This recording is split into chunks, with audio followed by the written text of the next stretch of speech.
أخطر غلطة ممكن يعملها أي مندوب إنه يدفع من جيبه عشان يحافظ على العميل. هو في حد بيعمل كده ولا بيفكر في كده أصلا؟ أيوة، وفي كتير كمان.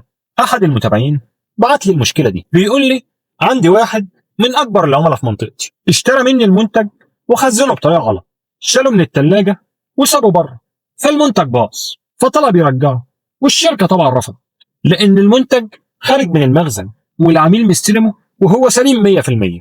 وهنا سألني سؤال يوجع: هل أدفع من جيبي عشان أحافظ على العميل ولا ما أدفعش وأخسر العميل؟ قلت له طبعا لا ده ولا ده، لأن أول مرة هتدفع هتبقى مجاملة، تاني مرة هتبقى واجب، ثالث مرة هتبقى مسؤوليتك، والعميل هيقتنع إن أي مشكلة تحصل أنت اللي هتتحملها.